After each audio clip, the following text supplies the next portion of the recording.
As Gulf leaders meet in Qatar, the Iranian president brings a message of peace, stability and security. But as Tehran tangles with the West over its nuclear program, how worried are Gulf states about their own security and the impact of a weak US dollar? This is Inside Story.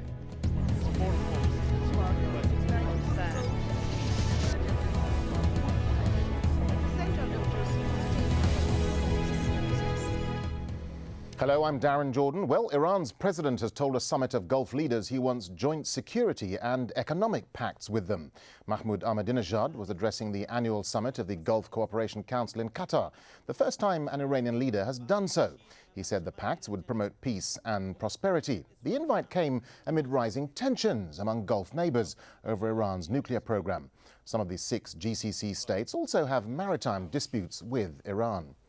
Well, citing the need to recognize common friends and enemies, Ahmadinejad went on to call for a security pact between Iran and the GCC. It's up to us to make every effort to free the region from tension, to curb destabilizing foreign influences, and to stop any crisis from spilling over from one country into another. So our proposal is to enter into a security agreement and establish a security cooperation body to focus on this. Well, it's a bold plan aimed at addressing concerns over Iran's intentions in the region. But there's skepticism that such a proposal could even work. For starters, the GCC views Iran's nuclear portfolio as a potential threat. The US sees it as a threat too, and US Gulf ties are very strong. Qatar is the base for 8,000 troops, and Bahrain hosts the US Fifth Fleet. Strong economic ties underpin US-GCC relations too. While the US is by far the world's largest consumer of oil, the Gulf boasts the largest oil reserves. The Sunni-dominated Gulf states remain wary of Iranian Shia influence. Sizable Shia populations in Saudi Arabia and Bahrain have been suspected of loyalty to Iran. If Iran hopes to close the gap with its Gulf neighbors, some say it'll need to drive a wedge between the GCC and its strong US patron. Well, the GCC countries are concerned about Iran, partly because they're so close to it. There are 6 countries that make up the Gulf Cooperation Council, or GCC. They range from Saudi Arabia to the tiny kingdom of Bahrain. All of them lie on the Arabian Peninsula, just opposite Iran. Qatar, one of the closest, is just 100 kilometers across the Gulf from Iran. Well, joining us now are our guests at the summit venue in Doha, Dr. Abdullah Al-Ashayji, Professor of International Relations at Kuwait University. Also in Doha, Dr. Mehran Kamrava, Director of the Center for International and Regional Studies at Georgetown University. And in Washington, D.C., Phyllis Bennis, Fellow at the Institute of Policy Studies. Welcome to the program. Mehran Kamrava in Doha, let me start with you, if I may, because this is the first time an Iranian leader has attended a GCC summit. How significant is this, and what's the message coming from Tehran? Well, this is quite significant. Over the last couple of months, we have seen a very proactive diplomatic posture on the part of Iran, trying to warm up relations with the Gulf states. And at least in symbolism, this is quite a significant step in terms of narrowing some of the gap that has and the gulf that has existed between Iran and the GCC states. It is at the very least a very significant start, and we could see a potential improvement in relations between Iran and the GCC states over the coming months. Dr. Abdullah Al-Shayji, you've been at the conference there in Doha. There is a considerable amount of mistrust between some GCC states and Iran. I mean, what do you think Iran is hoping to gain by coming to this summit? Well, Iran had a golden opportunity to come to the summit as an unprecedented fashion, inviting the head of the Iranian leadership, the president of the Republic of Iran.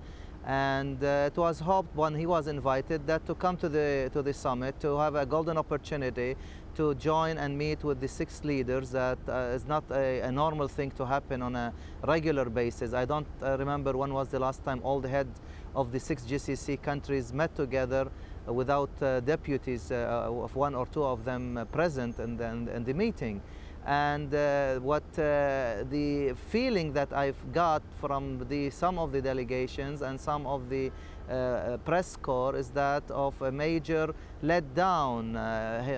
It was a major contrast between the opening statement by the Emir of Qatar, Sheikh Hamad bin Khalifa, who said the security and development are two sides of the same coin, and you cannot have development without security first. And the Iranian president, who stated and he prioritized development and cooperation over security.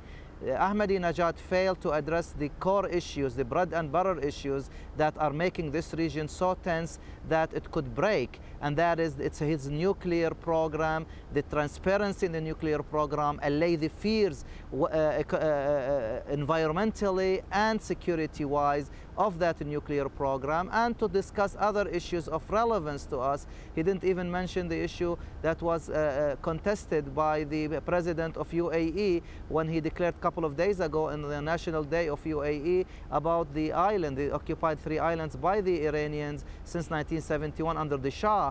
He did not even mention the islands. He didn't talk about their role in Iraq. All these issues are major concerns. We hope that Ahmadinejad coming to this summit for the first time could do a lot of good for Iran and for the region. Unfortunately, Ahmadinejad failed to do that. He did not communicate, he did not convey the right message, and he is leaving the summit, and we are as much worried as we were before he came to the summit. Okay, let's get a view now from Washington and bring in Phyllis Bennis.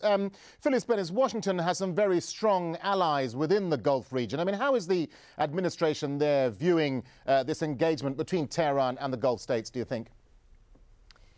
I think there's a lot of concern here in Washington about the possibility that some of the GCC countries might begin to shift away from their long-standing absolute dependency on the United States.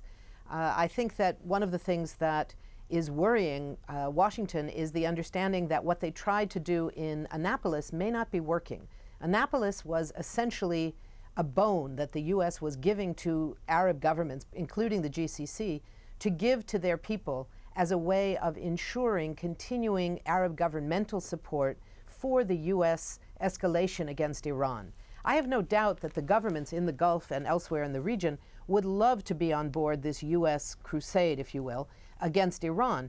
That doesn't mean that the people support it. And I think that one of the things that we saw in Annapolis was a serious effort by the U.S. to give the Arab governments something that they could go to their people and say, you see, it's not so bad for us to support the U.S. policies against Iran, because after all, the U.S. is doing something good. It's supporting statehood for the Palestinians. So essentially, Annapolis was a bone that the U.S. was giving to the Arab regimes to throw to their populations. The concern now may be that that bone was not enough. It's an interesting point you make, and I'll put that to Mehran Kamarava in Doha, because the GCC countries, I presume, don't want to be part of the confrontation with the US and the West. Is there a sense, do you think, that Gulf Arabs now want to distance themselves, perhaps, from US threats against Iran?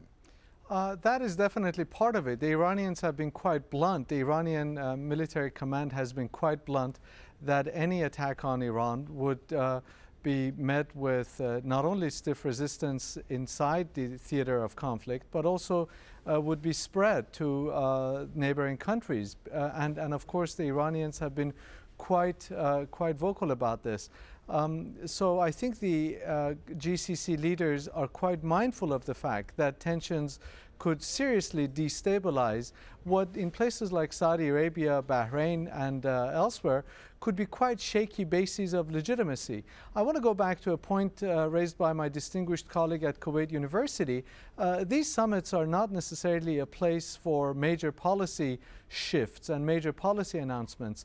I do think we're seeing the beginning, or potentially the beginning, of a significant narrowing of the gap, which was quite narrowed during the last years of the Khatami presidency, but Ahmadinejad's lack of diplomatic tact has widened over the last few years, we might be seeing a narrowing of that gap between Iran and some of the Gulf states, at least in terms of atmospherics, in terms of interpersonal relations that are so crucially important in this part of the world.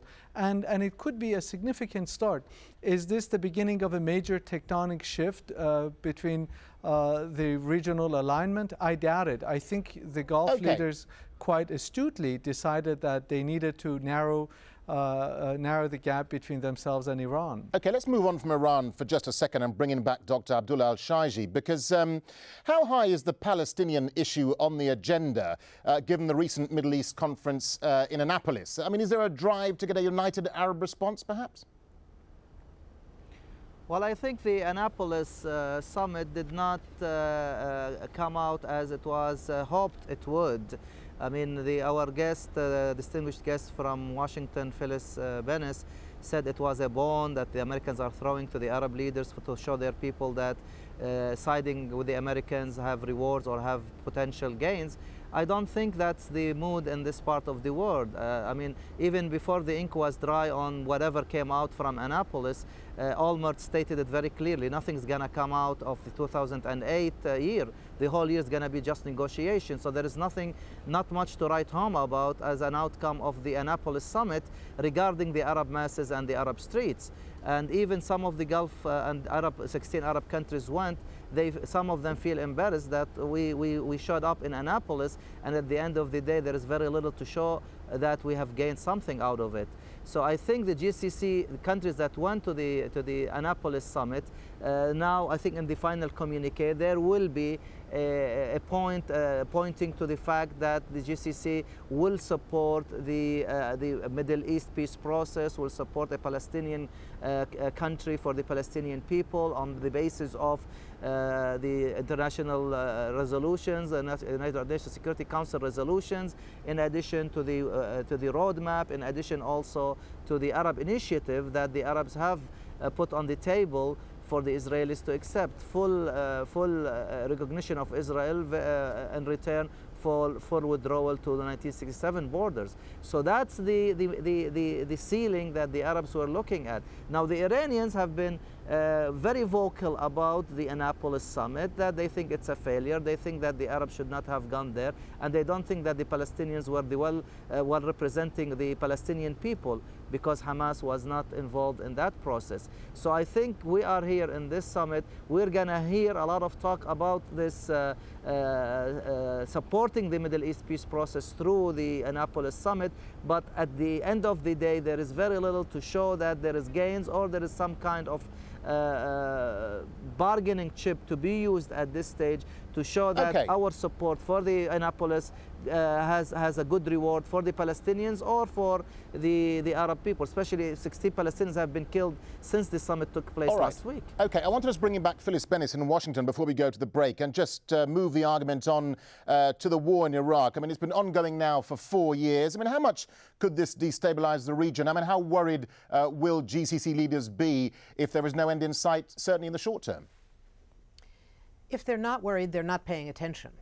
The destabilization of the entire region, and indeed the entire world, let alone the United States, because of the illegal war and occupation of Iraq, would be very hard to overestimate. And I think that the existing war in Iraq is shaping the fears about what a potential U.S. attack on Iran might look like. Certainly the Gulf countries, the GCC, are particularly concerned because of their proximity.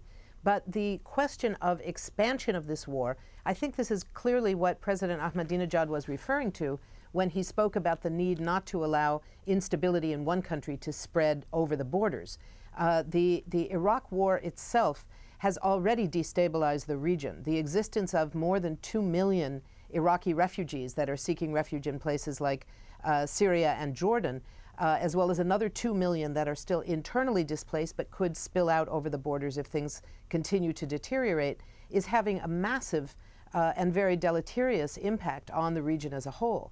So I think the question of the war in Iraq is very, very central to this debate. It's also very central to why the U.S. is so determined to keep the Arab regimes, not only the GCC, but also Jordan, Egypt, if they can get Syria to be weaned away from Iran and join a pro-US approach. This is part of their goal. Okay, let me ask Mehran Kamrava a brief question before we go to the break. Mehran Kamrava, I mean, how worried will Gulf leaders be about Iran's influence in the Iraq war, particularly in the Shia community? There's tremendous worry here in the Gulf that Iran could could expand what has already become an incredible amount of influence and power in Iraq.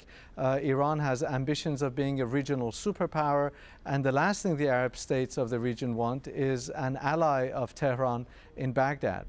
Well, it's time for a short break now, but when we come back, the GCC is under pressure to break the link with a weakening US dollar. But would that make economic sense? Stay with us.